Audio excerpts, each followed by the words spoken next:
How's it going, everybody? Episode 42 of the Popcast Movie Club. As we get closer and closer to 2024, and the fact that we still don't know when the next Bond film's coming out. Maybe it'll be in 2074. Who knows? They just have Brian Cox doing basically a travel game show now on Amazon. That's what we've resorted to. That's how we mark the 60th anniversary.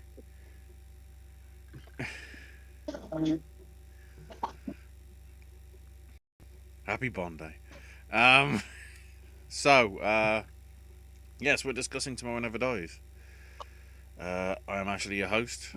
Joining me as ever is AJ. Yeah. Back from a mission in the Arctic with 002, Owen. All right, hold on. So I was given the Iggy from AJ that there are some people that are wanting to talk a little bit. I'm going to kill that right now. So the reason I was gone, I had to take care of some things mentally. I was not anticipating this year would go the way that it did. And the less said about that, the better. I did go to California for a long weekend, did actually get to have a haunt season of my own. I got to experience videos, which you have here on this channel as well. I want to give a big thanks to Ashley and AJ for basically running the channel, mainly AJ running the channel for the last 2 months. Ashley taking over as the host for the foreseeable future. And Chris, nice to see you as well. Thanks everyone for continuing to check out the videos here on Popcast Network. Lots of content still to come. And basically I'm just going to say now that unless something drastic happens, whether good or bad, I will be here for the foreseeable future. So the next time you may see me disappear may be at the first of the year. Fingers crossed. But we saw how well that worked last time.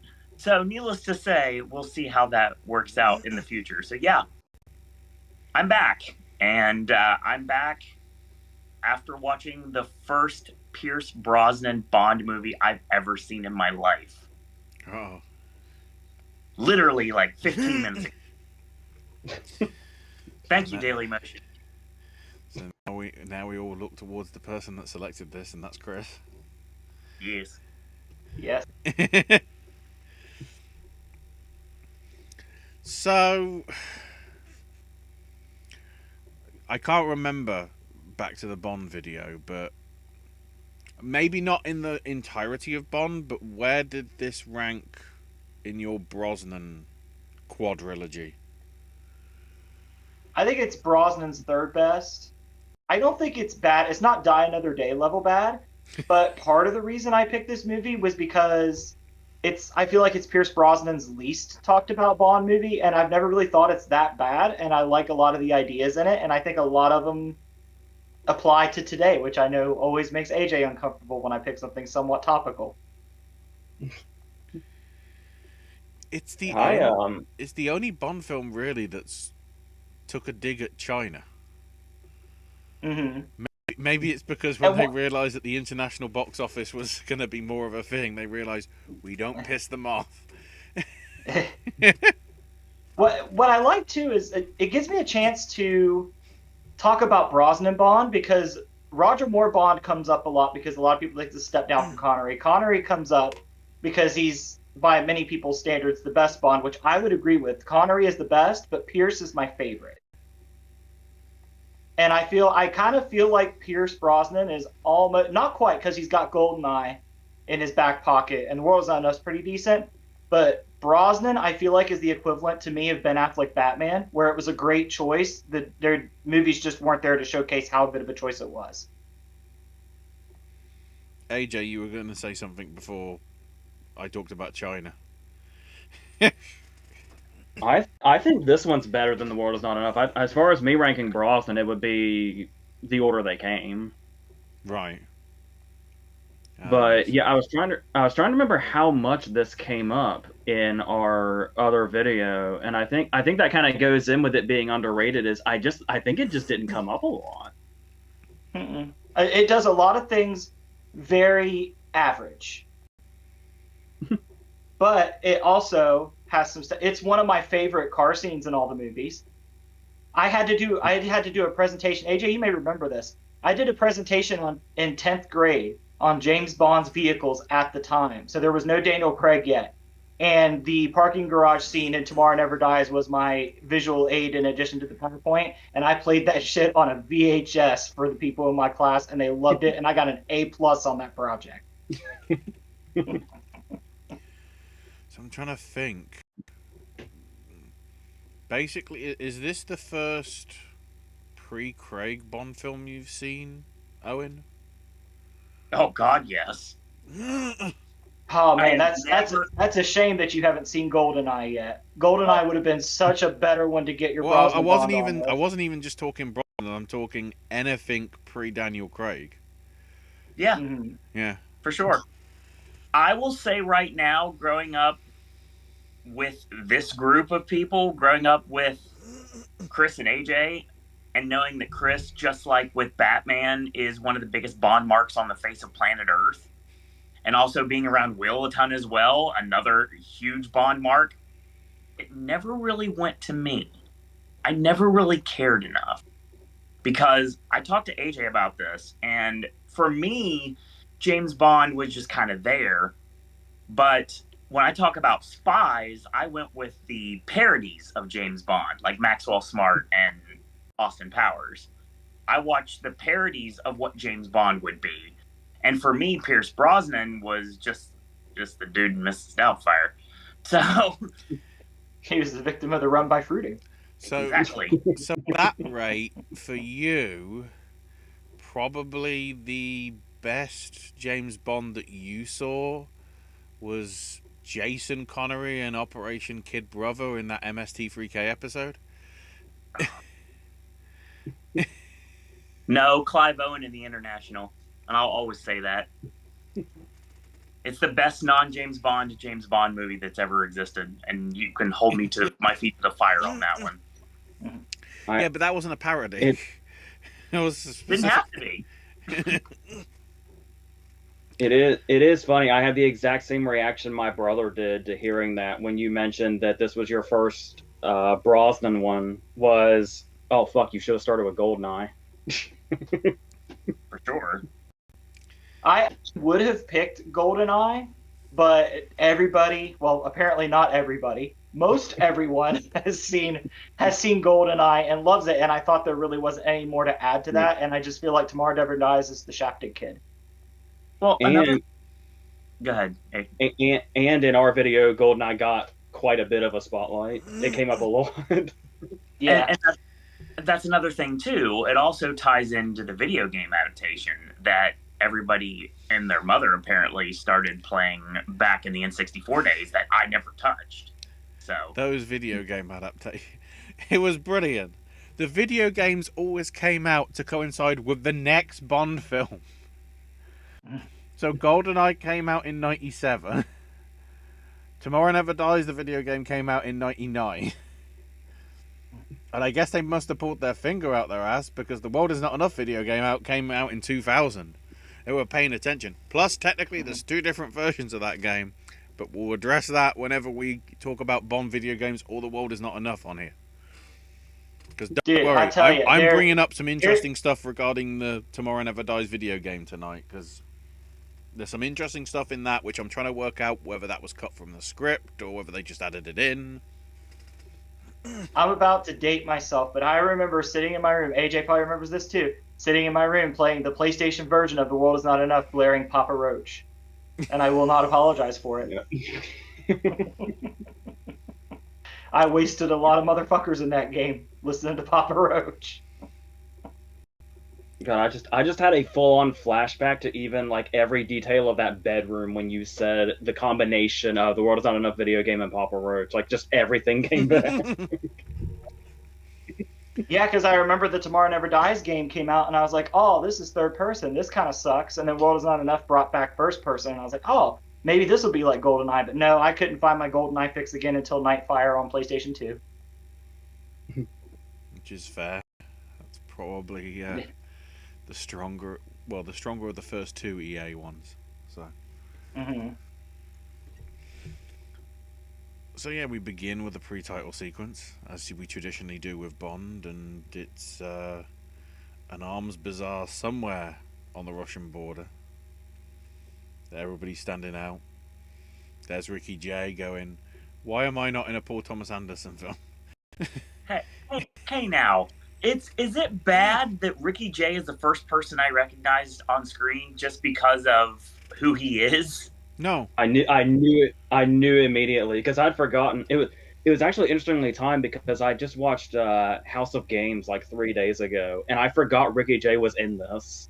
Yep. And then it's like, yeah, it's either Paul Thomas Anderson or Mammoth, and then it's like, oh, I forgot Ricky Jay did this too, and Mystery Man, obviously. This this is the second Ricky Jay movie you've picked now. I just realized. I know. I need to go find more. I need to do the same thing when I went down the Robert Wool rabbit hole for like a month, where I finished off Arliss and then I went and found the Assume the Positions and watched Bull Durham. And Owen, you would appreciate the Robert Wool rabbit hole. I love Arliss. I think it's a very it's an unknown treasure that not enough people even know the existence of. It was basically Entourage before Entourage. I feel like it's way overhated. I enjoyed myself watching it. I enjoyed it. There was a marathon on HBO many, many moons ago that I remember getting on VHS. So I have every episode of Arliss on VHS. I don't anymore, but I did.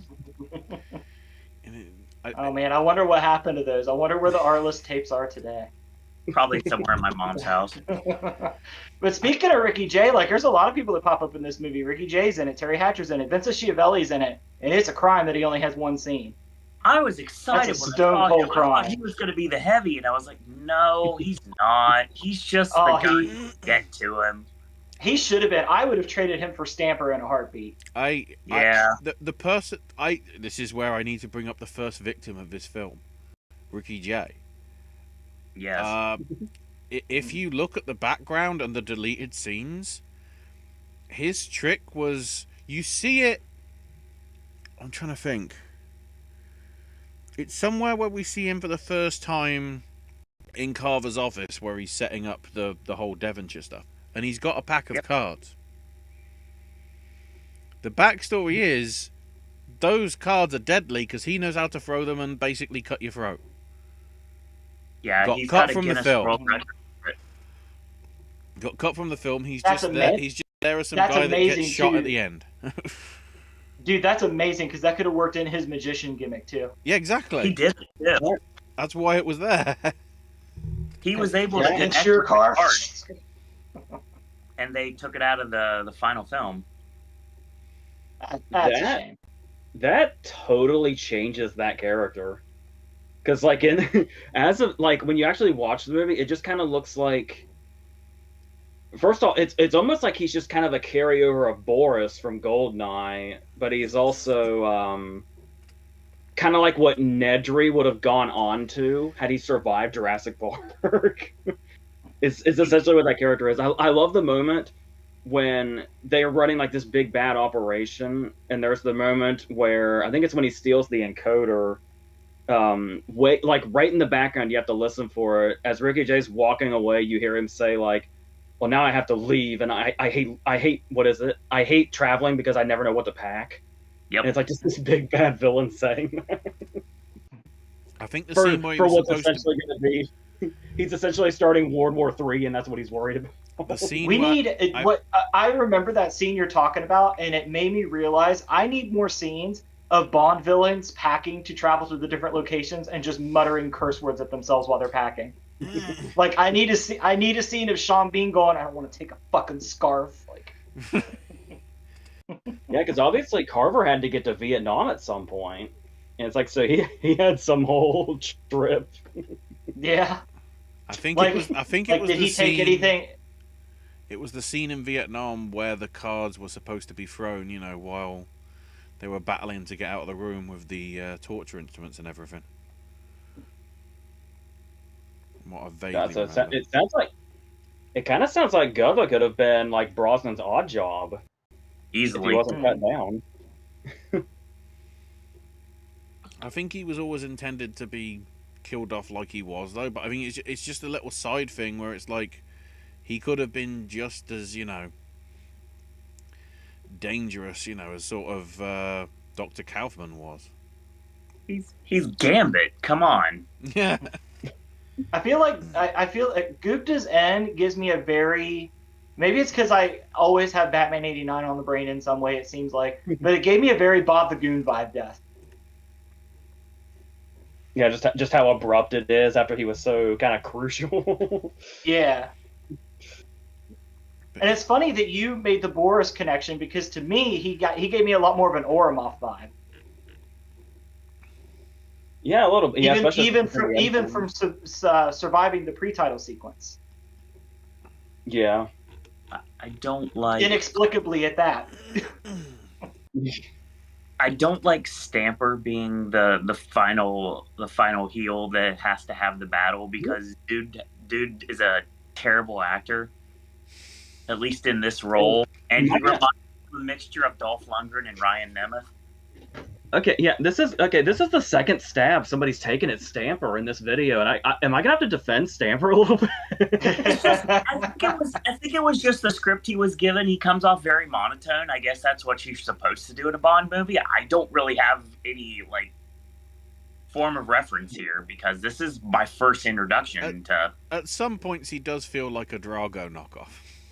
Yeah, very much so. Okay, so it seems clear. It seems clear. It's almost like they wanted to cast Dolph Lundgren and couldn't get him or something. Yes. But which, by the way, would have been kind of Dolph Lundgren as not a Bond villain but a Bond henchman would have been really interesting. Especially since we got Grace Jones. Oh shit! Yeah. Yeah. But I don't know. I think this dude's fine. He was he's the villain in Iron Sky. He was in, oh god, he's in something else, and I can't place it right away. But yeah, I've never minded him as a kind of because the kind of, it's kind of the Bond thing, or it was a Bond thing for a while, and then it kind of died off, where the henchman was the sort of final fight. It was usually as kind of an epilogue, but I like that they kind of brought that back for this. I love the moment when Bond stabs him, and then he's hanging over the edge, and to cut himself loose from Stamper's grip, he has to take the knife out of him.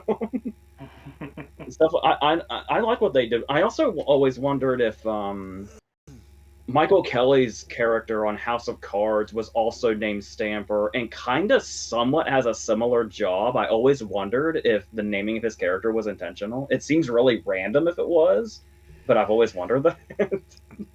I will give one shout out to Gotts Otto, mainly because apparently when he auditioned, he was given 20 seconds to introduce himself, and his response was, "I'm big, I'm bad, and I'm German." That's all he did. That's all he said. He didn't do anything else. He just. So what you're saying is Hugo Stiglitz without personality. Yeah. Oh man, now we got to get Til Schweiger in a Bond movie. It has to happen. Oh yeah, it has to happen. He was in fucking Tomb Raider 2. Get him in a Bond movie. Now. He's kind of a very, very, very low rent Bond villain in This Means War. But that's correct. That's the closest he's gotten. Yeah. Speaking of Tomb Raider 2, also get me Kieran Hines in a Bond movie.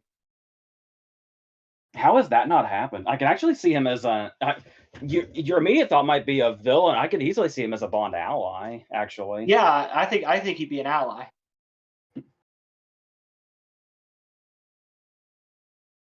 We started to talk about the opening, and then we got sidetracked by Ricky Jay and the supporting cast. There is something I wanted to say about the opening, which is it's not one of the more memorable Bond openings, but I feel like that says something about Bond openings, because this would be a very solid opening to pretty much any other action movie, wouldn't it? Yeah. But it feels almost subpar by Bond opening standards. Hell, I think you could go as far as to say it would make a decent leg of a climax.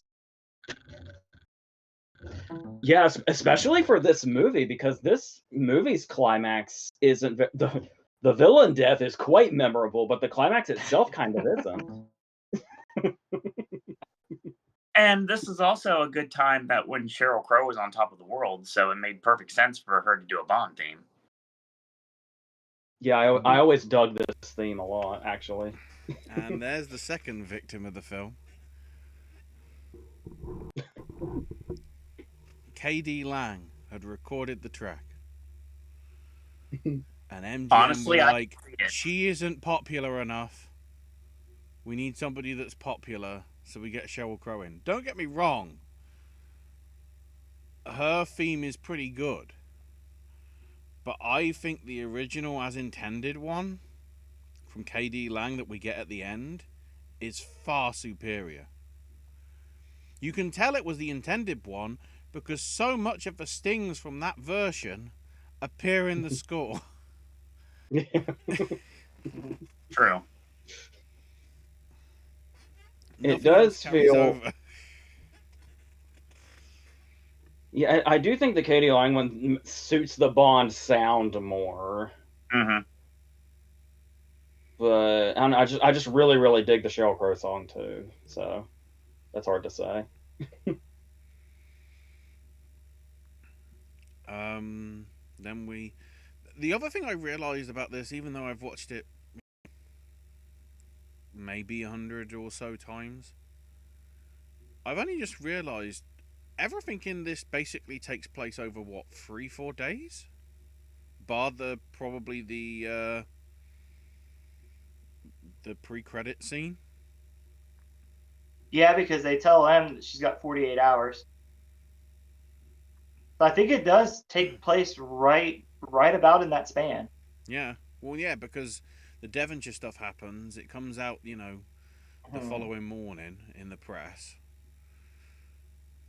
Then the 48-hour warning's given. So yeah, we're talking like a 72-hour window of all the main events in the film. It's a very active 72 hours for all involved.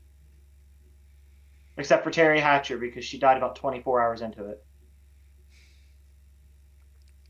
It was so... Okay, I feel like if we're going to talk about Terry Hatcher, we got to talk about Jonathan Pryce first, because there's a lot to say about Jonathan Pryce here. We'll get there. Did anybody... Owen, did you blink, or did you see Gerard Butler? I don't think I did. Oh, He's literally a blink and you miss it. Like when the Devonshire gets hit, he's the one that reports that it's sinking. Oh my god, it is, isn't it? Yeah. I was swear AJ, he would you, was also AJ and one Ashley, of would the- you literally say he blink it and miss it? you only briefly see it, and it's not the right angle. But I wonder whether he was also one of the bodies in the water. Probably. Yeah, because I was actively looking for him, Mm-hmm. and I still had to Google afterwards. Where I mean, you see him; he has a line. Mm-hmm. But Yeah, he yet, says that it's the boat sinking. Yeah, and I still had to Google it and go back. I don't know if it's because he's got kind of dorky hair, so I don't Yeah. know if that made him unrecognizable. He's credited. He's credited as leading seaman. Yeah, and his accent's really heavy. Yeah. But yeah, I was actively looking for him, and then I had to Google. There is a YouTube video that's just his 20 seconds of screen time. Yeah. Yeah. I And caught it live Hugh this Bon- time. I've never caught it live before, but I did when I watched it yesterday. I hadn't noticed Hugh Bonneville before either until this time. Hugh Bonneville, Julian Rhine-Tutt, Jason Watkins. I'm like, all these people are famous now. Julian Fellows was really random, by the way. I guess he was supposed to be somewhat chief of staff. Yeah. Or, well, I should say, the MOD chief of staff from, I can't remember who it was that played him back in the day, in like the 70s and 80s. It's that sort of like the person from the ministry that's the liaison between like the Prime Minister and MI6 and everything.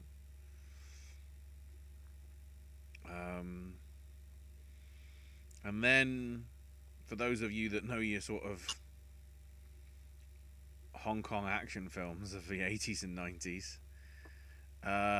The Philip Kwok cameo as General Chang, because he also did basically anything that looked like it came out of Enter the Dragon, or Hard Boiled, or anything you can think of.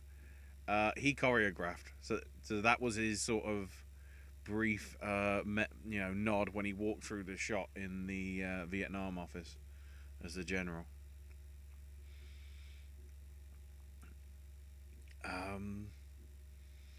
Yeah, like this was, Terry Hatcher was like not supposed to be.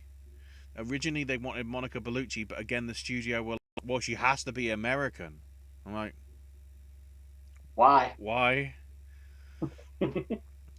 Originally, it was supposed to be. Just why? Considering what happened with Mission Impossible 2, I'm intrigued as what would have happened if we did get Anthony Hopkins as Elliot Carver, as was intended. Oh my god. It was going to be one of the two popes. Yep. Exactly where now I'm just imagining bloody Hopkins doing the whole racist sort of like kung fu gestures thing. Like anything Anthony Hopkins touches, he would have crushed it. By the way, I totally forgot about that moment and it caught me off guard.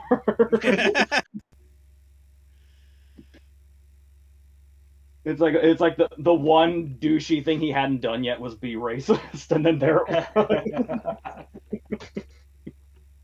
He is. I think Carver is a very fun villain. It sounds like a criticism to say he's almost like a parody of a Bond villain, but it also does it feel intentional, kind of? For somebody of Price's for somebody of Price's caliber as an actor, there's something very knowing in this performance about what he's doing. Well, the thing is, if you've seen... this is a weird segue, but you'll get what I mean eventually. If you've seen Tetris,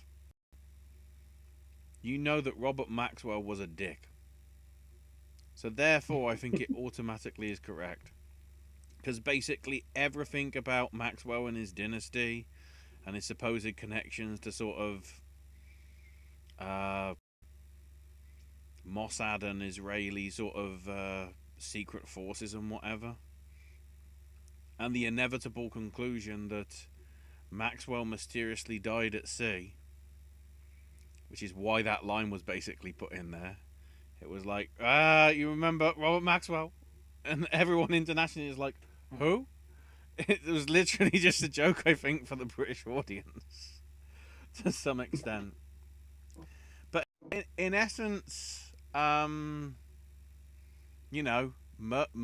seemed pretty similar in approach as well. Murdoch sort of came up when Maxwell dove off into the sea and never came back. But yeah, like some of the stuff that like Maxwell was into with his lawsuits and everything, it seems like you just elevated it somewhat. And also one of the actual openly honest villains, because he literally just says in his opening broadcast where all the satellites are up, I want world domination. Normally you have to eke out the other ones. Or I guess in the case of Dr. Kananga, Mr. Big, I just want everybody to be on drugs. That wasn't world domination. That was just like, I want money. I mean, it does make it easier to dominate the world if everyone's on drugs. Yes. But yeah, one of the very few that's just out and out, yeah, you're all going to be under my control, and you're not going to get away with it, even the pesky meddling kids or Scooby-Doo. I love that you brought up Kananga, because Live and Let Die is another movie I'll fight on that I love it. It's a fucking Bond blaxploitation movie. How can you not love it? And like, a fact as well that Michelle Yeoh was originally supposed to be Natasha Henstridge from Species and all that. And then just to be the added sort of like what could have been with this film, even though I really like it. Yo wanted to do her own stunts, and the production was like, "No, that would cost too much." Even though that was basically her thing. It does seem weird that they would take that approach now when you see so many actors actually doing their own stunts. Mm-hmm. Looking at you, Tom Cruise. I was gonna say, actors doing their own stunts is basically part of marketing now. Yeah. I've always found Michelle Yeoh, since Owen's here, I'm sorry, I'll give her full name now. Oscar winner Michelle Yeoh. It's interesting how they bring her character in, because it does seem like Paris, the Terry Hatcher character. I mean, when you know Owen, since it was your first viewing, did you have early inklings that she wasn't going to last long, or did you feel like she was the Bond girl? It's definitely because it's right after Lois and Clark. So it was like the same year, actually, because Lois and Clark ended the same year that Tomorrow Never Dies came out. And she was really popular for that performance. And it makes me think that she probably would have been extremely important, but it's also could have been like the red herring, like, let's just kill her off right away, because she's a recognizable name that's got an early point in the credits. Yeah, they Janet Leighed her a little bit. Very much so. I like the theory that she died in the movie because of Pierce Brosnan. Do you not know about this? No, she was late. She was always late to set, and it really pissed off Pierce Brosnan, and he had a hard time working with her. And it was only resolved by the fact that he was only informed of like late on that she was 3 months pregnant. So that it was basically like water under the bridge, and he apologized for being wrong because being pregnant does stuff, and like that's more good casting. She's pregnant, so that makes me wonder whether they used a body double for the undressing scene. I guess the bump wouldn't have been too prominent because it was done from the back, so it might have been, but I hope my theory's true, just so I can plant it in my own head that when Bond gets ready to leave the hotel and he bends down and kisses her neck, that really he's whispering in her ear, "Should have been on time, bitch." No. One thing also, and it is also kind of funny that Carver like tells him to his face later, like, "She died because of you." It has like a double meaning. But yeah, the direction I was going was it is interesting because it does play up Carver's ruthlessness, I suppose. How abrupt, like how really quickly he chooses to kill her. Because she was recorded saying one thing that suggests she knows Bond, and he immediately says, "I'm calling the doctor." Which is so funny because I actually had that thought while I was watching the movie, that if he would have just asked, she easily could have said, "Yeah, I told you he dated my roommate and they broke up because that weirded her out." Like, and how would I forget that? The thing I was talking about as far as Michelle Yeoh's presence here being interesting is the fact that because Paris is so built up, Michelle Yeoh's like an afterthought for like the entire first half. It's almost like she slips into the Bond girl role, like kind of almost stealthily as it goes on, as the action starts to kick in. It's kind of like it's very You Only Live Twice like. Yeah. Where Aki dies and then Kissy Suzuki just slides right in. I saw a video the other day. Did you know that for a character that they don't even say her name and You Only Live Twice, in the novel, she's actually like has Bond's children. Good God. I knew there were a lot of deviations from the books, but Yeah, like she's important. And the movie didn't even bother to say her name out loud. You had to check the credits. I was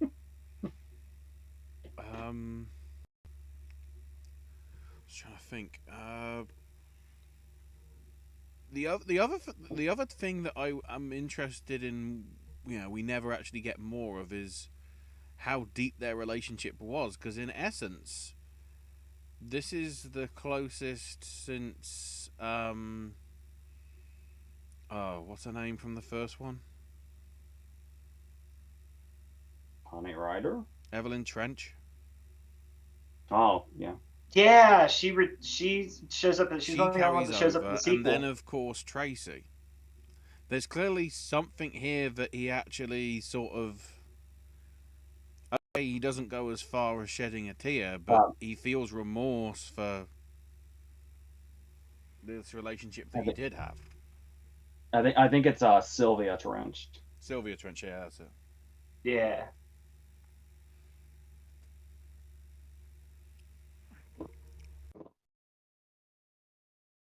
But I also feel like when Lynn comes in, I feel like she's a welcome addition to the movie. I'm not annoyed by her being there or anything. Yeah, because she is. Whether they let her do her in stunts or not, the action really does kick in with her character. And we get stuff like when they go out the window and they like come down the banner, and the bike chase while they're handcuffed, and like the slide under the helicopter. That's all a really sort of great action sequence. It's kind of like got a couple of those. It's got some good action in it. And you mentioned the car scene. It's weird how. What were you saying? I was just gonna say I also love the scene where he goes back to her hideout area and fucks with her shit like he does in Q's lab. Yeah.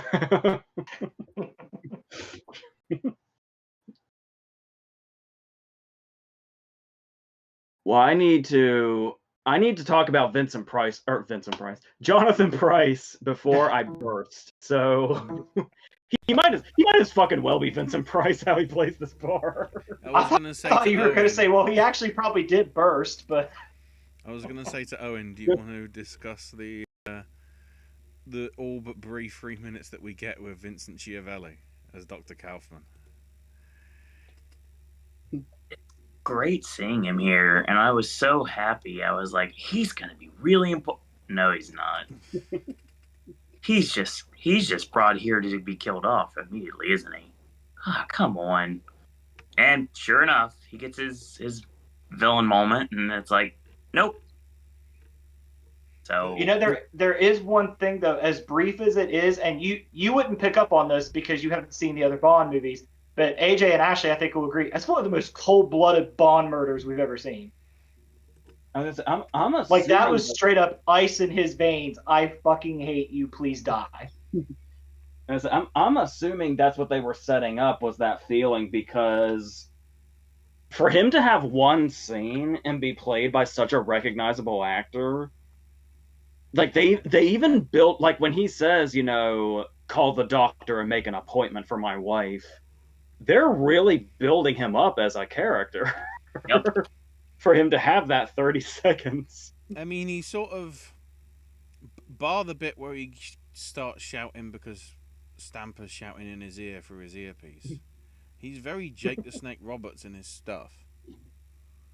He's cool. That's a good comparison. Somewhat monotone, but it's like Bond's going, if you shoot me from over there, it's not going to look like a suicide, and he's like, believe me, Mr. Bond, I could shoot from Stuttgart and it'd look professional. Like, just from that alone, it's like, this guy means business. And it sort of, to some extent, is also one of the rare, probably alongside when Bond kills, I've forgotten her character name. Sophie Marceau. Electric King, that's it. In World Is Not Enough, the most cold-blooded you really see Bond go. Yeah. Because in essence, because he's trying to make, because he knows the whole thing is it's got to look like suicide. In essence, it's him putting the finger on Kaufman's finger that's on the trigger. So he's forcing it. Yeah, by the way that death goes down, it's just as that news story described that they said was going to air. Yeah, how eerie is that the news of Paris's death is playing like so freshly dead. I mean, considering what we now know about what happened with TMZ and Matthew Perry, I think we've seen problematic situations like that. I think it's kind of scary now how reliable TMZ has proved to be with stories like that. Yeah, but if they do it by paying off cops to basically give us the dirt, I think that's crossing a line. Oh, I'm not saying there's not a line being crossed. I just think it's crazy that TMZ says it and we're like, yep, has to be true. Like, in that regard, TMZ is one of the most reliable journalistic things out there. I was gonna say, I think the thing that really got them that title was they were the first ones to Michael Jackson's death. I couldn't remember if it was Michael Jackson or Heath Ledger that they broke. But I think you're right. I think it was Michael. And then that's when TMZ kind of turned into, well, if they say it, then that's probably what it is. Mm-hmm.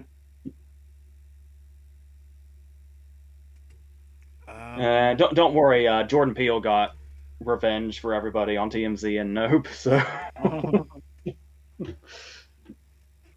And then the other victim I can think of is from the cut scenes at least, the Q scene. Because if you notice when the BMW's unveiled, there's a rather random big cat in the background in a cage that's next to it. And the whole line is the box opens and here's this thing, and Bond goes, Jaguar? And Q just goes, wrong assignment.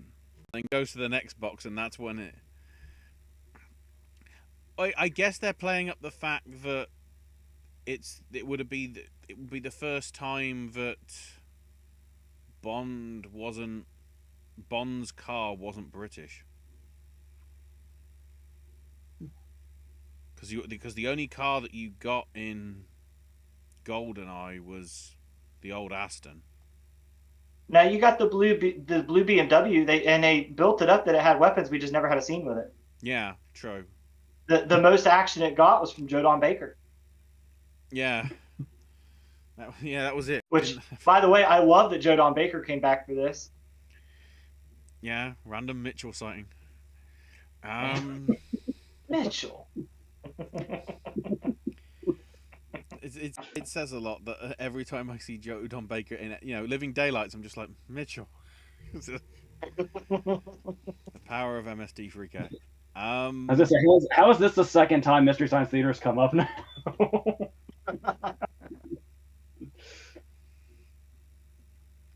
because that's that Operation Kid Brother 007 one I just watch over and over again. That might be coming to Movie Club soon. I don't know whether the MST3K one or the original one, if it's somewhere on the internet. But yeah, just the random sort of 3 minutes of Joe Don Baker, like. I guess this is falling in the cracks of we don't want a Felix Leiter in this, so Jack Wade basically becomes Felix Leiter to some extent.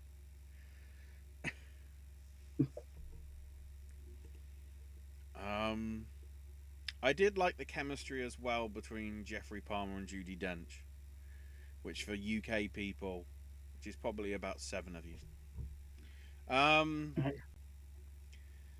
They were in a sitcom called As Time Goes By, so and like they did that for years, and you can sort of see the back and forth, with as much of the sometimes I don't think you have the balls for the job. Well, at least I don't think with them. Like You can see that sort of chemistry there with it. And I think Colin Salmon did a good job. Robinson, who basically filled in because I don't know what Michael Kitchen was doing at the time, but they couldn't have him reprise his role as Tanner. So that's why. Which is funny because they both end up in The World Is Not Enough. Yeah.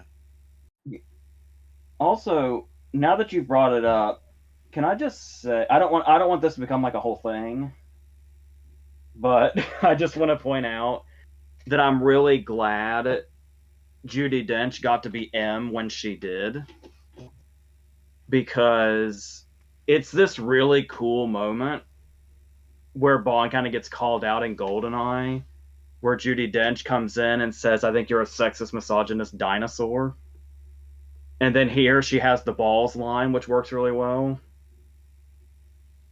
Like, I'm really glad she got to do that when she did, and these lines could be appreciated, because obviously, if these lines were given to M now, and Judi Dench was played by M now, how many fucking 40-year-old neckbeards on YouTube would make 5-hour videos about how woke Bond is now? There is sort Which of would really paradox suck because Judi Dench is a fantastic M, and I will die on that hill too. There's a paradox to some of her thinking as well, because she's, at least I don't have the balls for it, and, like, sexist misogynist. And then within, like, 5 minutes of the balls, 10 minutes, whatever, of the balls line, she's in the car giving Bond the mission, and it's like, previous relationship with Paris. Pump her for information. Because we know what she means. She does that sly sort of smirk. Even she knows. Then Moneypenny has to jump in to make sure we get the joke. Yes. One thing I think the reason that I enjoy Judi Dench's M so much is I really like her chemistry with Brosnan, and I really feel like that's one of the things missing in the Craig movies. I don't think her chemistry with Craig is as good.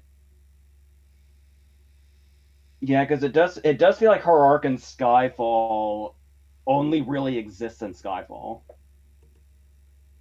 Yeah, like when what happens to M in Skyfall happens, like, yeah, I feel something about it, but not because of her M in the Craig movies. It's because of her M in the Brosnan movies. Yeah, because there's even that moment in GoldenEye. It's the same scene. She calls him a sexist, misogynist dinosaur. There's the moment where she tells him to come back alive, and it's like this little tender moment before he leaves. Yeah, it's like, I don't completely despise you. I still want you to survive this. Yeah. But yeah, I think in all four movies, him and M have a really good scene together. Going to the chat, Spencer says AJ and Chris do a great versus of the Bond series. I did have a question for Owen while we're still on the M thing. Nope.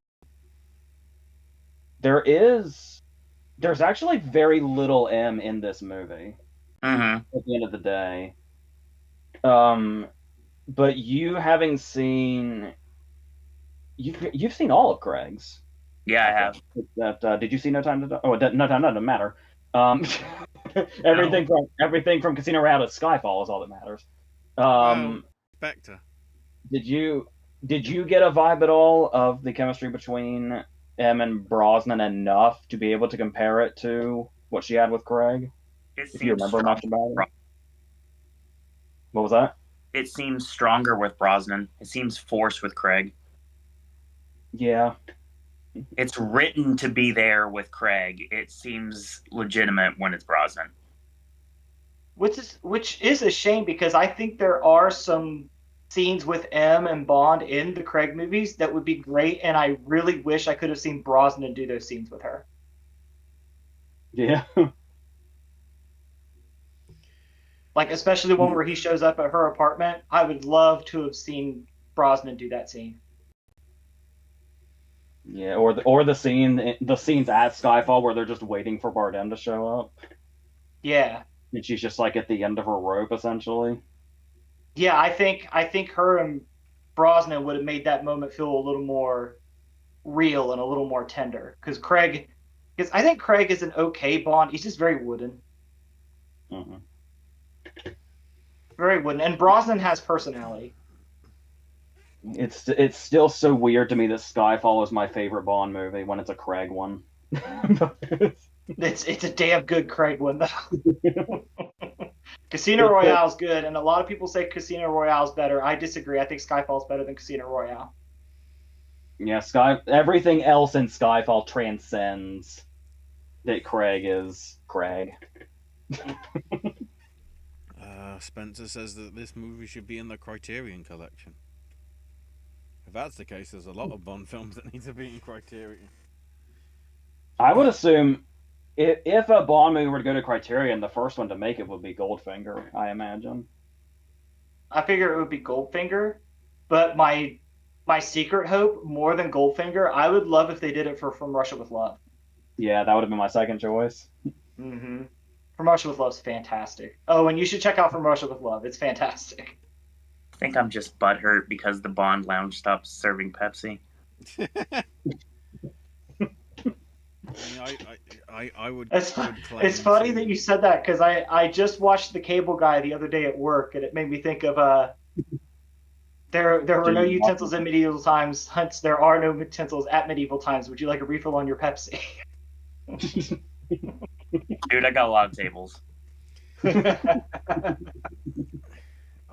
I'd shout out Honor Majesties and Spy Who Loved Me. It's very strong ones. Honor Majesty Secret Service definitely. Honor Majesties would be a great Criterion. Yeah, agreed. Yeah, agreed. Spencer says this is where I fell in love with Michelle Yeoh. This was probably her biggest outside of Asia release, I thought at the time.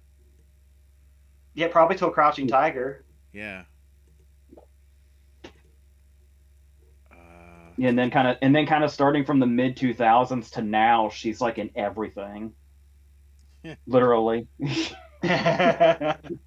You could almost say she's in everything, everywhere, and then it happens all at once. And then we cut it off for legal reasons.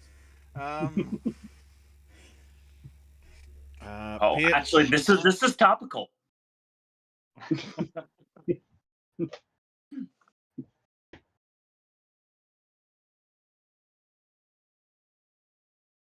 Did we ever? I was saying I need to talk about Jonathan Pryce. Did that ever happen? I don't think you did. I was going to ask you if you got to because you seemed very antsy. Yeah, I just like the fact that when Carver's doing his evil things, he's basically a mischievous child. Like when he's waiting for Stamper to kill everybody on the Devonshire, and then he says, he literally says, "I'm having fun with my headlines. I need to know what number to put for the dead bodies." And then there's the moment where he's just going through his list, and they're trying. It's laughable because they're trying to make him as evil as possible. Like I said, it's basically a parody of a Bond villain when he says stuff, but it's also stuff that feels current. Like when he's talking about, has the new software gone out yet? And they said, yeah, it's full of bugs, so everybody's forced to upgrade for years. And he's like, yes, that's exactly the way I want it. It's like, I love the thing with what was his character name in Mission Impossible 1? William something? Who are we talking about? The guy that tells him about when he goes through the stuff, and we have the old Michael G. Wilson cameo of "Consider Him Slimed," but then we have the guy that is in the CIA. It's his room that Tom Cruise goes down in on the zip wire. He's the one that's the software guy. Oh.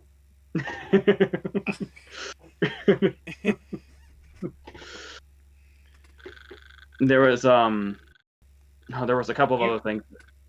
You were talking about him being childish. I just think of the scene where it's you mentioned it with the "Consider Him Slime" when he's talking about have the president sign that bill and tell him that we have this tape, and they're like, "We'll do," and he's like, "Then release the tape anyway." It's just like he's like a little 10-year-old that just farted and he's leaving the room. Yeah, it's like it's a tape of like a cheerleader or something. Yeah. And the whole thing about how this is something where when this dialogue starts, he's not even on screen at the time. when he's talking about putting out the articles for mad cow disease because a beef baron lost like poker money to him, and it's like that's how that became a whole thing. And then the additional thing of the French ran it because they wanted their meat to be considered safe and not the British as well. Now, at some like, points, and Carver reminds me of, like, to call back to a previous movie club, Chuck Lorre, like a 70s or 80s game show host. Like when he's there, like just establishing, the stuff from Stamper. He's like, hold the presses, like hands up and everything. Yeah. Being so it's dramatic. It's Wow. like Richard Dawson and the Running Man vibes, kind of. But there's also, once again, talking about it almost being like parody. The closer this character gets to parody, the more I think I love it, actually, because I do think we were seeing some self-awareness in a Bond movie, because we get the very classic Bond scene in Vietnam when he's captured. They're brought to the villain's lair, and the villain monologues about what he's gonna do. And it's like the more that scene hits every single trope, the more I love it, because it's doing that. It felt so classic Bond, but just in the, not like we were talking about in our old video when we talked about Goldeneye. We said that Goldeneye works because it felt so much like classic Bond and like it was modernized Bond at the same time. And I feel like that in particular kind of carries over to this scene, where it's like the most classic you can think of as far as Bond goes, but it's a very modern plot from a very modern villain. And I just really love that a lot.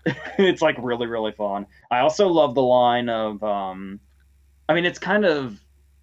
it's very similar to that old thing about the difference between crazy and eccentric. And it's like, depending on how rich you are, but he says, the distance between insanity and genius is measured only by success. And it's like stuff like that. I just really, it's almost like leaning into parody is what they needed to do by this point in the franchise. And why I feel like it really works and just makes everything so much more fun as it goes. So like just watching Jonathan Pryce in this movie is funner than the action scenes in the movie, I think. I often wonder back then, like how much people were hyped that Jonathan Pryce was cast as the villain, especially coming on the heels of Goldeneye. Yeah. I'm trying to think what would have been his last thing around that time. I also wonder if the same people went and watched Tomorrow Never Dies in the theater, saw the Gerard Butler scene, and looked at each other and went, "That guy's going places." There was, when I said you can look at the clip on YouTube of just his 20 seconds, a lot of the comments say like, man, he would have saved that. He would have saved the whole ship by this point if it was a movie. Yeah, really, like you got to hand it to Carver and Stamper. I mean, they did something that's very hard to do, and that's take out Gerard Butler when he's the good guy. It is weird And right to think away. that Yeah. the last major thing that he did before this was Evita. I'm assuming when people think Jonathan Pryce, the first thing they'll think of is Brazil. Probably that or Baron Munchausen. Pirates. Yeah, nowadays it'd be Pirates, yeah. Pirates now.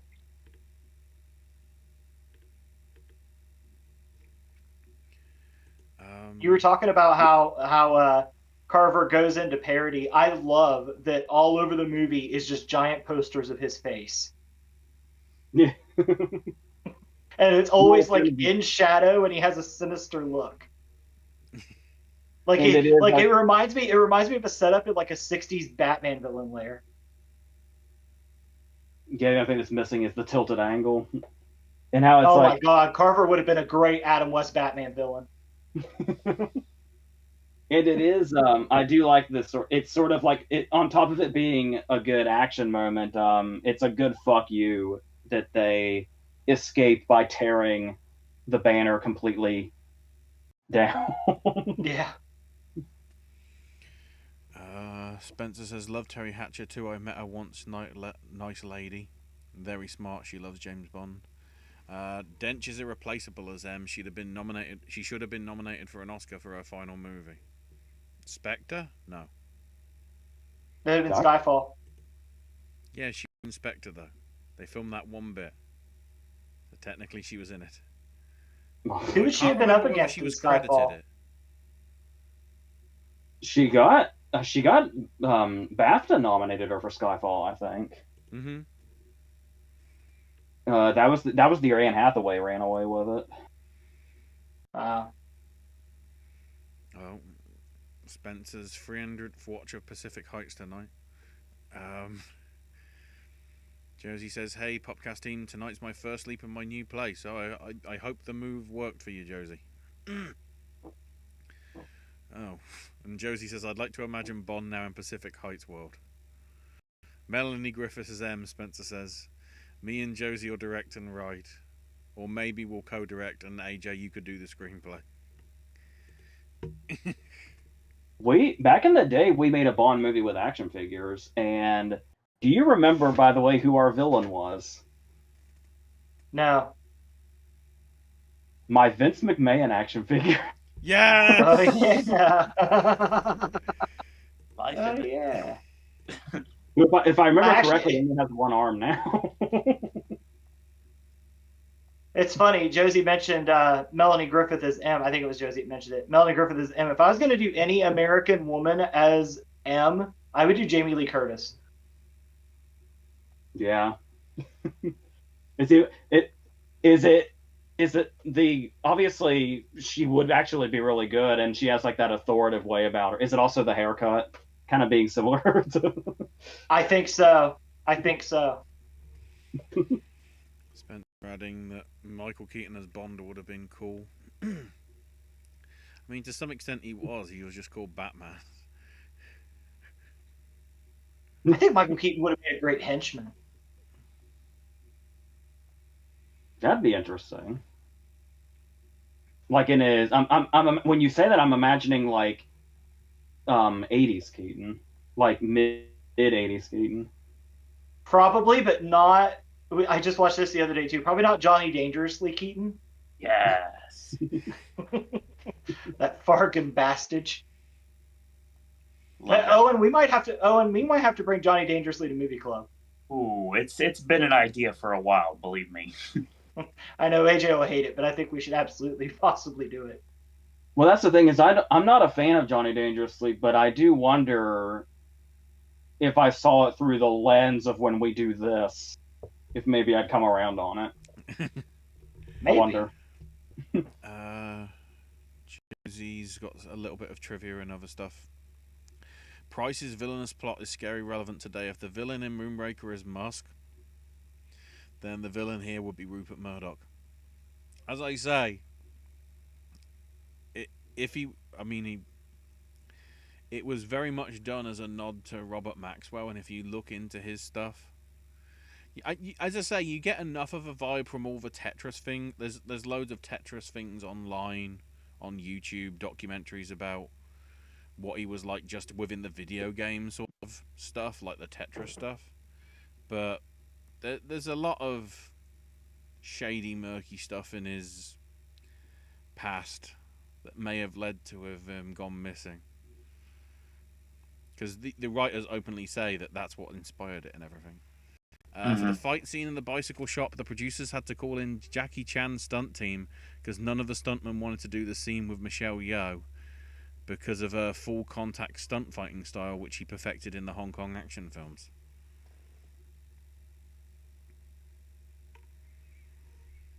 That's probably why Kwok was brought in to also have the cameo as the Chinese general. Maybe that was why it was so expensive, because everybody was like, we have to hire other agencies because nobody wants to fight you. Yeah. Josie also mentions the thing about wanting to do her own stunts, but the director and the production basically wouldn't because of insurance restrictions. Okay, so Hopkins was cast and joined the production, but walked after 3 days because it was so chaotic and there was no completed shooting script. I need a scene of Michelle Yeoh in like a Bruce Lee type scene from Once Upon a Time in Hollywood. Apparently, due to the pressure on Eon to finish the movie on time, new pages were being delivered every morning. So Hopkins instead did Mask of Zorro. Oh well. Oh man, that was a good choice by him. So that's a pretty fair trade. Yeah, I can't disagree with his logic there. Josie mentioning Ricky Jay being holding a world record for the fastest throwing playing cards, which was written. Butter. Ooh, Bry with a hot take. I did watch GoldenEye first to prepare for this, and it was Tomorrow Never Dies I actually liked. All I'll say is that's an opinion. I really don't know about you, Brian, sometimes. I mean, it's cool that he dug this. Yeah. Producers initially wanted... Oh, here we go. So this is the Ricky Jay stuff. The producers initially wanted a scene where he threw cards at Bond, and they set up the scene to block. Ricky was 50 or 75 feet away and was asked to hit Brosnan in the face. Ricky warned them it wasn't a good idea safety-wise. After they convinced him to do it, he did it and hit Pierce right above the eyes. To his disappointment, for some reason, they never asked him to repeat it on film. So as you can see, they wrote it in. It's just they did the stupid gumption of, no, do it in real life because you ain't going to do it.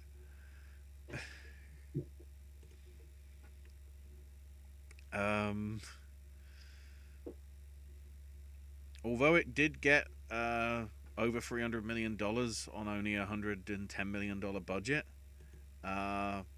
it was screwed from the start because, of course, this film came out the same day as some film called Titanic. It makes you wonder what would have happened. Whoever made that decision probably should have been fired. It makes you wonder if it had been released earlier or later, whether it would have done better. Yeah, because obviously for a long time it was thought that Titanic was going to flop before it came out. I don't know the background enough to know if, like, by the time opening weekend came around, did they still think that? Or did they know by then that they might have been getting crushed? I wonder. They might have also thought that all the women would go see Titanic and the men would go see Tomorrow Never Dies. Yeah. I mean, we saw that obvious. Well, to some extent, we tried to see that with Barbie and Oppenheimer earlier this year. Somewhat counterculture stuff. I mean, like, for you guys, next week it's an absolute cluster in that the Trolls film's coming out, which will appeal to the young kids. It's fun. Then you've got the Hunger Games prequel, whatever it is, that will appeal to sort of the young adults. You know, those. That's almost 3 hours long, by the way. It's not worth my time. What? Then, the Hunger Games prequel's almost 3 hours? Yeah. Why? Because everything's almost 3 hours now, or over 3 hours. Why? Some things use it. Some things I don't know. Man, even as much as I love the Batman, like, we should have trimmed 30 minutes off that beast. And I guess to cater to the adults,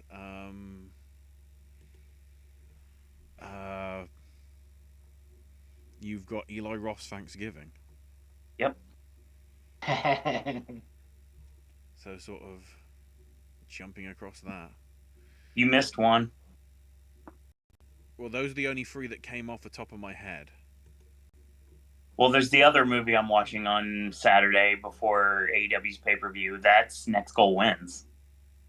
Oh yeah, I see the adverts for that as well. Yeah, it's only because that isn't. I think over here, it's weird. We've had Trolls for weeks, but it's Thanksgiving's coming out this week, and the Hunger Games thing. I'm trying to remember what the other one is. There's something else. Oh yeah, we're getting Saltburn. That's going to be the week after for me. At the same time. And then we got Napoleon with Wish, Yep. of which Wish can't even get IMAX because of Napoleon. And then that sort of also overlaps with the Beyonce, whatever it is. Yeah, that's December 1st here. Yeah, that sort of. So, what you just mentioned, Ashley, is actually going to be my plan for Black Friday. I'm actually watching Wish first, then I'm watching Napoleon, and I'm ending the night at Saltburn. Oh. Could be interesting. Yeah, so, but I guess the idea maybe must have been they should have released it the week before, because it was number 2 for all 3 weeks across the holiday period, going right up to January 9th when it dropped down to 4th, which was because of, I mean, I know Titanic was number 1. Oh, As Good As It Gets actually had more of a hold than Tomorrow Never Dies did, and Good Will Hunting super wide and got 2nd that week. So how did it do? How did Tomorrow Never Dies do in comparison to Goldeneye? I'm wondering. ooh, let me look into that in a minute. I was just looking. Maybe it wouldn't have been a good idea to go the week before for Tomorrow Never Dies, because that was the opening week for Scream 2.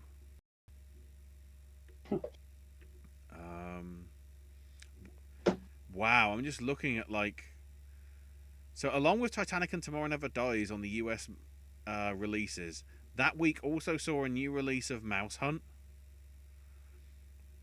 a new release of As Good As It Gets, because it was just coming out, and then also some film called Jackie Brown, and The Postman opened that week, Wag the Dog, Mr. Magoo, well, too bad. And randomly a re-release of American Werewolf in Paris. No, that wouldn't have been a re-release. That would have been the new one, right? Yeah, the one with Tom Everett Scott. Yeah. I lose track of that. So, Yeah, 97 was a pretty good year for film. Yeah, especially at the end here, it sounds like. Yeah, because I just earlier this week or last week at work, I watched LA Confidential because it's free on YouTube. So AJ, you were asking how Goldeneye did compared to Tomorrow Never Dies.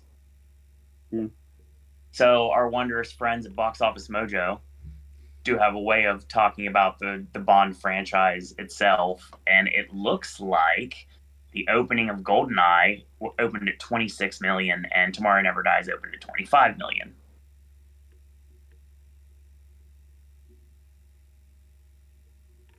Tomorrow, good.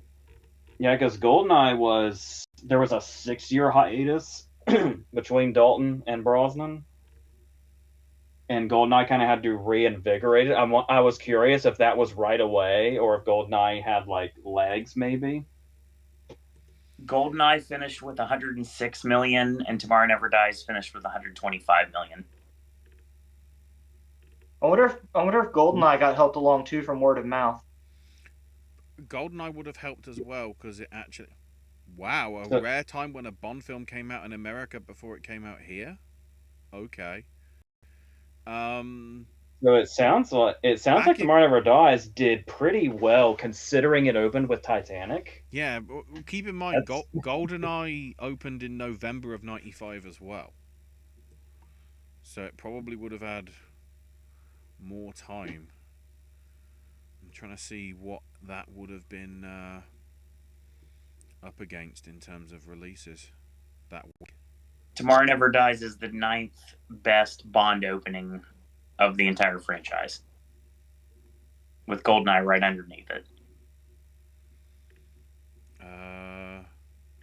Assuming Craig's are towards the top, since tickets would have been more expensive when Craig was coming out. There is only one non-Daniel Craig movie in the top 5. Which would be... What is it? I wonder. Die Another Day. The shit one. Oh,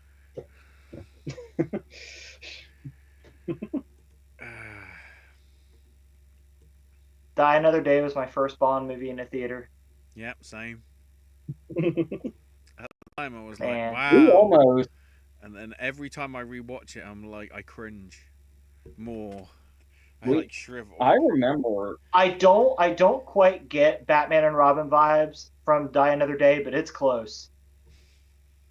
The only thing I knew about it was on a song. I remember when we were really into GoldenEye's game by '99 because I remember us walking through the mall and on the marquee, "The World Is Not Enough" was there, and we almost went to it, and for some reason we didn't.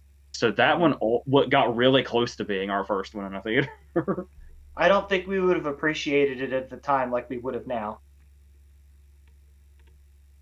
Yeah, and I remember being confused because the Thomas Crown Affair was the same year, and the Thomas Crown Affair's poster looks a lot like a Bond movie, especially with Brosnan's face. Down the Pierce Brosnan. Oh, wow. Going back to sort of Josie's comments, you know, she mentions how I mentioned that Gupta's shown throwing cards in the deleted scenes.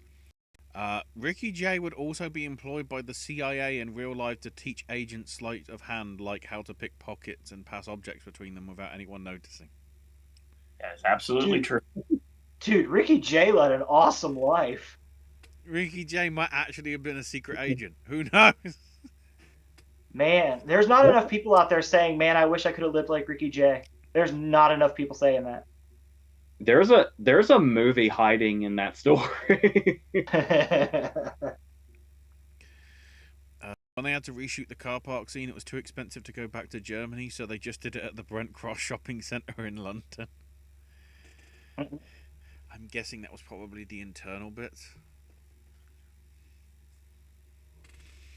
Posters around the stores told shoppers the explosions were nothing to worry about. It took 10 days to shoot the scene, and 17 BMWs had to be used.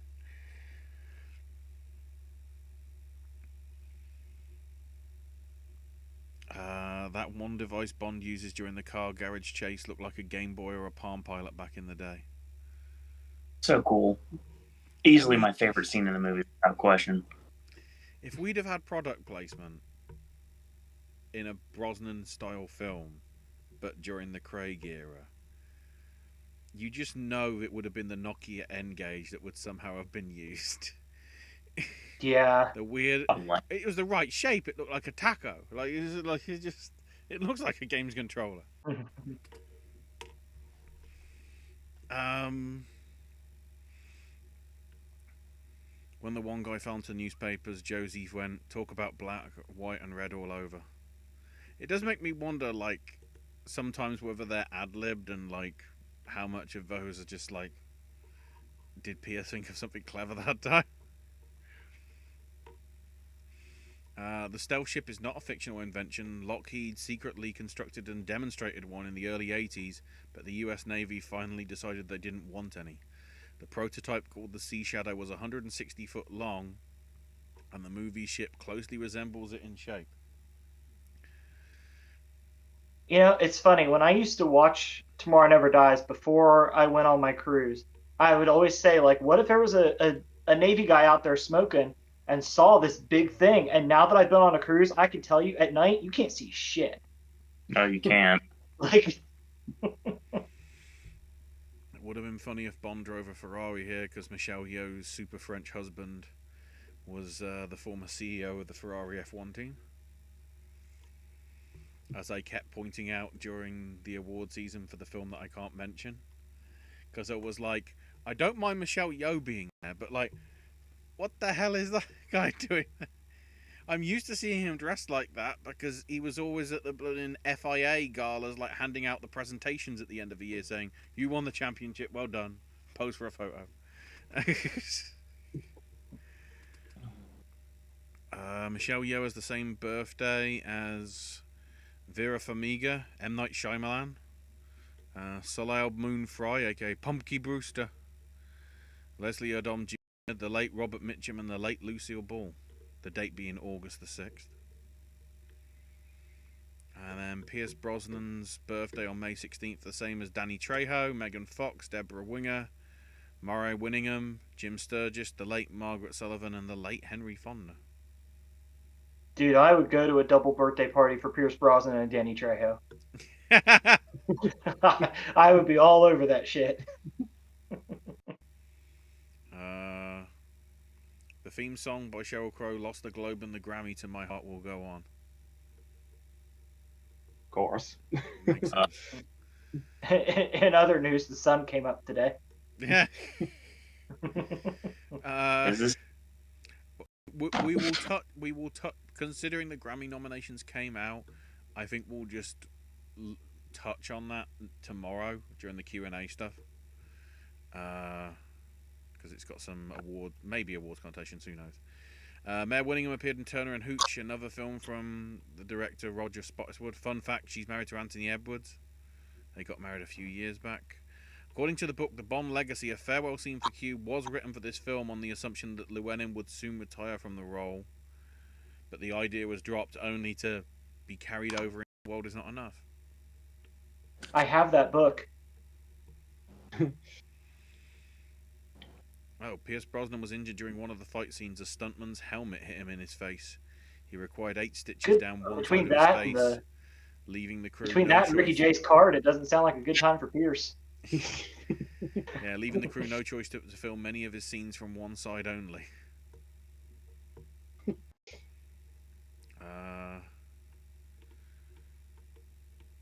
Yeah, there's the thing with 15 BMW 750s destroyed. Yeah, in GoldenEye, M says, unlike the American government, we prefer not to get our bad news from CNN. Ironically, her intelligence comes from tomorrow. Well, it's less intelligence, it's more they did it. It's not really intelligence, it's like them going, oh, look at this. Who would have done such a thing? More schoolyard humour from Elliot Carver. Was it me? The screenwriter Bruce Feinstein's 9-word pitch to the producers was "Words are the new weapons, satellites the new artillery." It's a good pitch. I love, by the way, the whole adjusting to technology we were doing in movies in the mid-90s. So we get moments like when he's like yelling at him and he says the GPS system, and then he literally stops himself mid-sentence to say global positioning satellites, and then he continues. Just so everybody knows what GPS is. Dude, I wonder if anybody in 97 watching that movie and seeing all this high-tech military use for it would know, like, within 10 years, we're going to use it to just go to the closest McDonald's. At the same time as well, when the goons collect Bond to take him to the soundproof room in the building, and the excuse is, there's a phone call for you.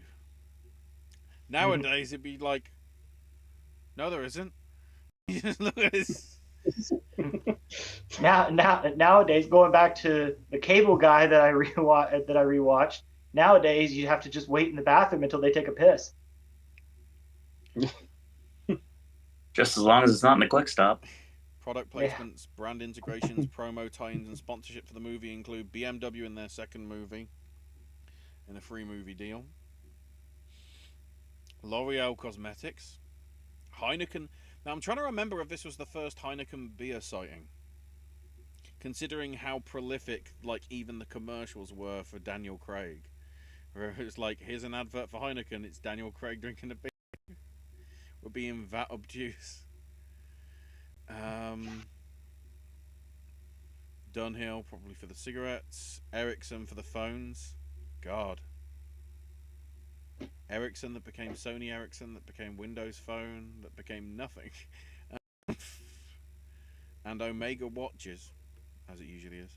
First movie in film history to have its entire budget be covered in production placement campaigns. Various companies each shipped in enough endorsements to allow for the budget. There's the mention about the young Gerard Butler, later considered to be Bond for Casino Royale, but turned it down due to fears of typecasting. Yeah, coming from the guy that's typecast as an action hero in everything for the past 10 years. I don't know how I would feel about Gerard Butler as Bond. To be fair, around the time of Casino Royale and then a few years after, Butler was pretty adventurous. I feel like it's only been in like the last, well, I guess the last decade, that he's basically all his movies have been the same. I think. feel like. Go ahead, Owen. No, you're good. I was just gonna say I feel like Gerard Butler would have to be the first Bond with a beard because Gerard Butler looks really weird without one. Yeah. I think he has that suave coolness that is associated with James Bond. Yeah. He does. Yeah, where there's like an effortlessness to him a little Yeah. bit. Mm-hmm.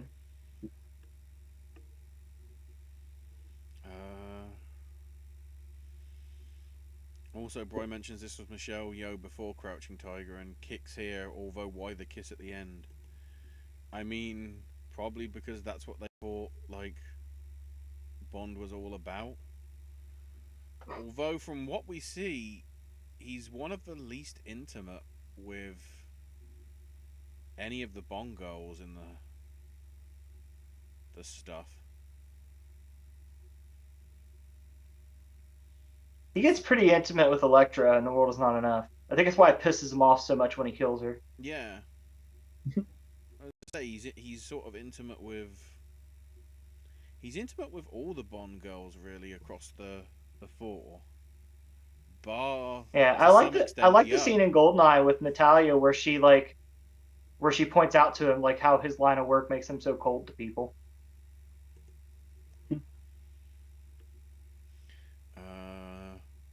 I want to say I love the Money Penny fantasy sequence of her happy ending with Bond towards the end of Die Another Day. I don't. That was like, what the hell was that? I prefer Bond and Moneypenny together in the Daniel Craig Bond and between Craig and Leah Seydoux, even though I love Seydoux as an actress. Man, to me, the definitive Bond Moneypenny is Connery and Lois Maxwell. Like, I don't really think it got any better than that. Yeah, especially since Lois Maxwell wasn't she's not like conventionally attractive. She looks like any casual sort of receptionist kind of. Yeah. But yet the chemistry was there. Mm-hmm.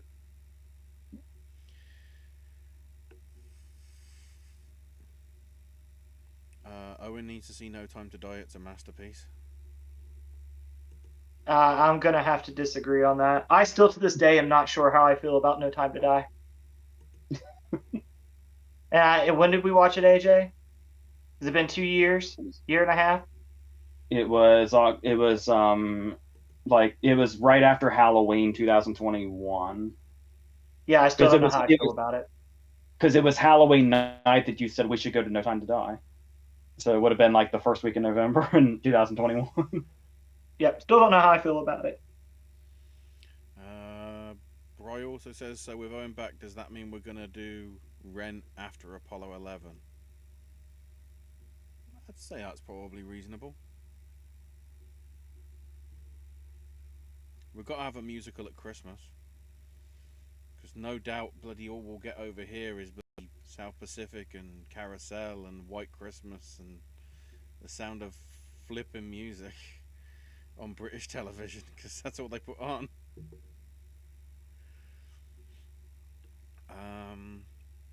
Josie says to Spencer, thanks for saying we'll to write and direct a Bond film. We'll have Bruno Del Bonel as the director of photography.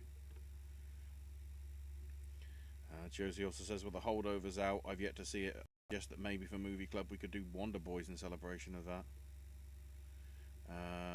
Bry also mentions... Wow.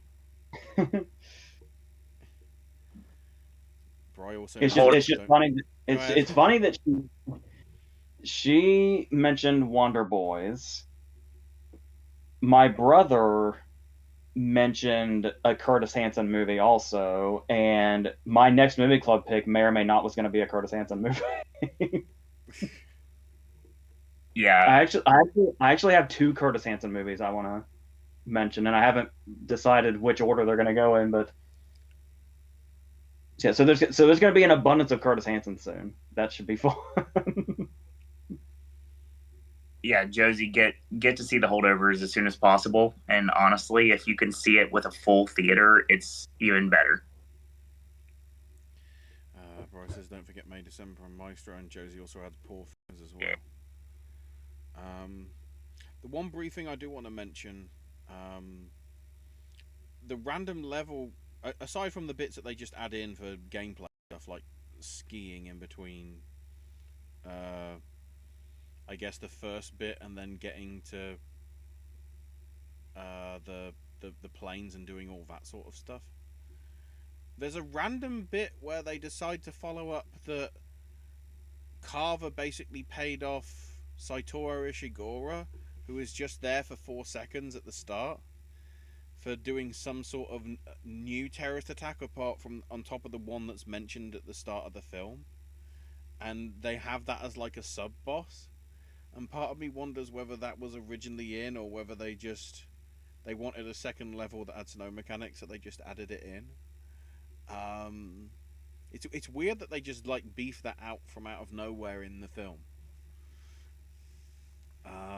In the game, whereas it's nowhere in the film. Like, I don't think it's cut content, because considering what we've just already heard from the script being basically that last minute, I don't think that was last minute. I guess added in by, what was it, Black Ops Entertainment, I think, that did it. I can't remember. The game's okay. It's better if you put in the code that gives you unlimited lives and ammo, and then you can just, go for it willy-nilly. So, final thoughts on the film. Generally, I enjoy it as I do with nearly all the Bond films.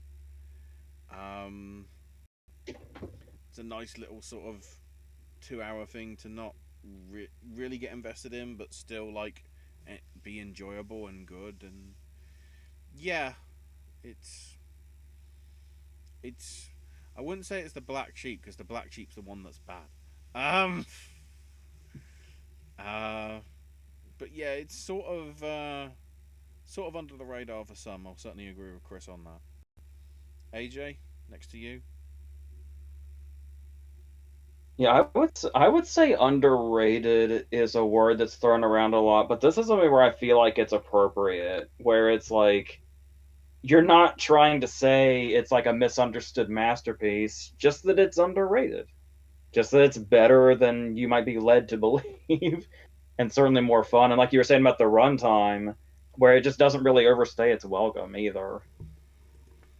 It just basically does everything it needs to do, and then it's done. It actually seems like it ends rather abruptly, actually. But yeah, like we were talking about with the bringing classic elements into a modern Bond and how they do that really well, and how, like I said, with the Carver character, there's almost hints of self-awareness in the franchise, and that's yeah. I had forgotten how much there is to like in this movie, even if it does pale in comparison to something like GoldenEye, let alone the heights of like Goldfinger, From Russia with Love, and even Skyfall.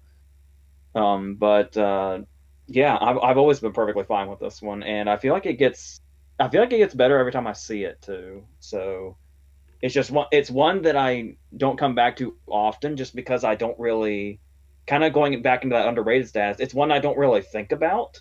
Like, I don't think to go back to it, but I'm glad whenever I do. So that's pretty much where I stand with it. Oh, and I'll go next to you, because I wanted to sort of leave you last out of the three of us, given that this is your, I guess, to me, it's sort of timing wise, it's sort of like Doctor Who, because there's the weird gap with Doctor Who being the '96 TV film and then 2005, and then you've obviously got '89 to sort of 95 with well, I guess even to some extent the gap between '02 and '06 for Brosnan. But how did this stand as a not Craig film for you? I don't know. From everything that I've been hearing about James Bond pretty much my whole life from everybody that surrounds me, Daniel Craig was never the quintessential James Bond. I always think of Sean Connery or to a lesser extent Roger Moore or I mean Timothy Dalton. I mean, these are things that I remember seeing James Bond as the suave, short black hair, like cooler than the other side of the fan. Needless to say, that's for you, AJ. Long time no see, Jordan. Here's the thing. Shout out that only AJ gets. Anyway, basically at the end of the day, I had a lot to live up to because I've been hearing a lot about Brosnan's Bond pretty much again my whole existence, and honestly, it was fine. The one thing I had a major issue right away, I don't know what it is. I guess the biggest problem I had was the ADR. Oh my God. Like, it just drove me nuts. I don't know what it was. It was like the looping of the ADR just did not work for me in a lot of the scenes, especially when people were talking off camera. But I guess that just took a minute to get used to. Plus, the fact I had to watch it with basic subtitles on because thanks to Dailymotion. So, needless to say, since I don't stream things, I have to find it in unique ways. I found a two-part version of the movie. It didn't skip. It didn't buffer. I was able to watch it, and I enjoyed it. It was fine for what it was. Is it the best movie club pick that I've been forced to sit through? No, but it's definitely not the worst. And I definitely grew up on like Mission Impossible, and that was the type of movie that I was used to. And does it work well for action sequences in the late '90s? Oh yeah, for sure. You definitely can see how it was a product of its time for sure in a lot of the scenes. But yeah, like the self-driving car and everything like that, and all the gadgetry and the way the stunts were performed. I mean, it works. It's a solid film, and yeah, I mean, would I go back to it? Probably not. But I mean, it's not bad. And finally to you, Chris. I was just, brother, before you go, I was just laughing at something that caught my eye. I have the box set with all four of Brosnan's movies together, Mm-hmm. and I was just looking at the ratings on the back. And it was just funny to me that Tomorrow Never Dies, The World Is Not Enough, and Die Another Day all are PG-13 for intense sequences of action violence. But for Goldeneye, it's a number of sequences of action violence. That's great.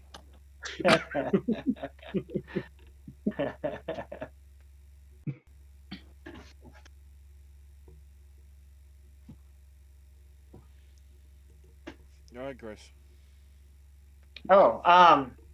Yeah, I think it's a solid movie. Like I said, Brosnan's my favorite Bond to watch. I think in this one he definitely comes across as the most comfortable with what he's doing. I like his chemistry with everybody. Um, like I said, there's some things it could do better, of course, but I think for a Bond movie, it's got solid action. The villain's pretty fun. The woman is not just arm candy for Bond. She does serve a purpose to the story, and she has some good scenes. So yeah, I think that this is a movie I would have much rather Brosnan's tenure ended on something like this than Die Another Day. Something completely serviceable that gave me what I was looking for. And like Ashley said, it's a pretty easy watch and it's a pretty easy digestion in 2 hours. And I think the next Bond should be Henry Cavill, and I will not apologize for that. Hollywood owes him after screwing him out of The trailer Superman. for what the hell's it called again? Matthew Vaughn's film. Oh, Argyle. Argyle, yeah. Partly having seen it though, it does make me wonder, not to try and get a segue to put the hot damn thing on the screen, but from seeing the trailer, Sam Rockwell looks pretty good as well. I guess more of as a Bourne-esque sort of spy, because you wouldn't expect him to be a Bond. I'll be honest, I'm sick and tired of seeing the trailer, but I'm extremely intrigued at the movie.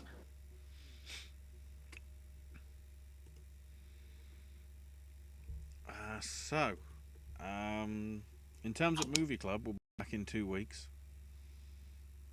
to discuss our first documentary and my selection of Apollo 11. Because, it's close enough to the 55th anniversary. It's out by about 6 months, but whatever. But myself, Owen, and AJ will be back tomorrow for the return of Pop the Question, the Q&A sessions, like what's eating Gilbert Grape. Will we find out tomorrow? Probably not. But aside from that, there's lots of other stuff here on the channel. I've got a few McDonald's videos that are coming up some point this week. Owen will work out when to schedule them. I've got at least one, maybe 2 Binding of Isaac ones.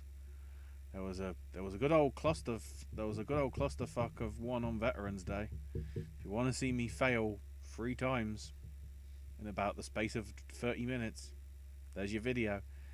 So that's my stuff. In related news, the new computer is here. I've just got to get everything moved over to it and get it working, so it might take the rest of the month to do that, but hopefully these streams might go a bit better and the mic doesn't lose connectivity like it did 4 times tonight, of which I think maybe people noticed once, so I got away with it today.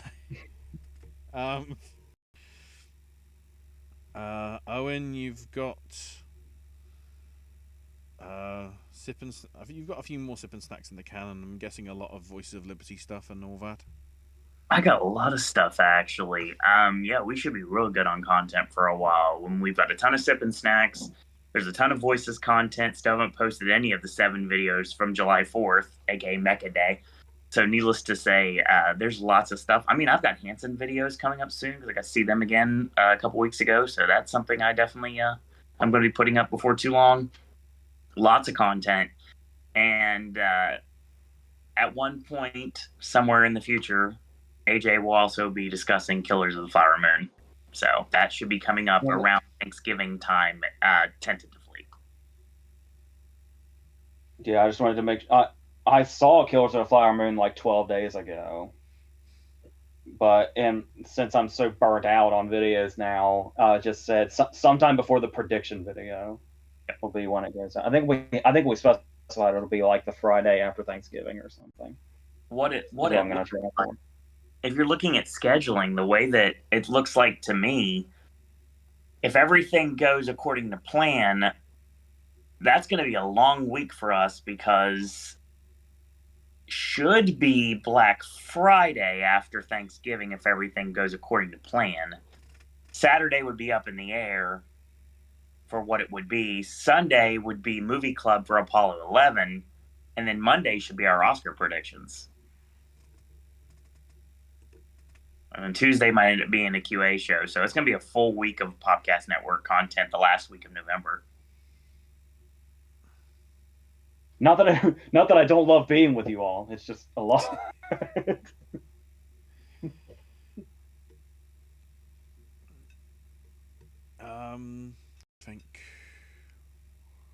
Yeah, so now to the social stuff, and we might as well go to Chris first to plug his Instagram and his paid keys.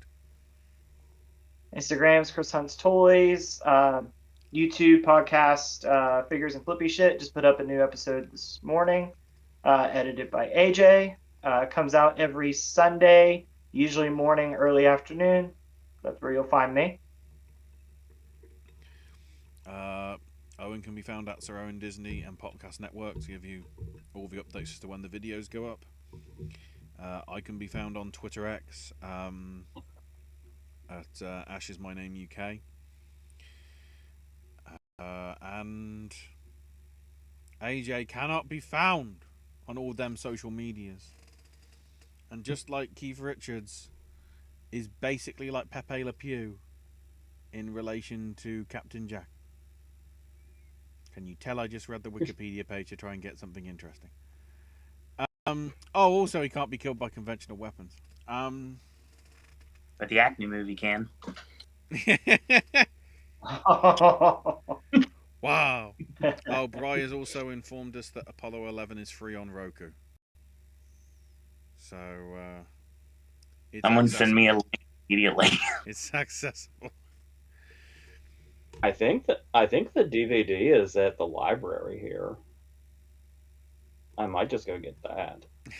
It's probably on Disney Plus with like 59,000 extras because So I think it was on Hulu for a while. I don't know if it's still there or not. I'll None look of these. afterwards. I'll look into it afterwards. So with that, thank you to Brian, Josie, and Spencer in chat, and for those of you who watched on archive or didn't comment anything in the chat. Thanks for watching and listening. And until next time, everybody, John Goodman is a log.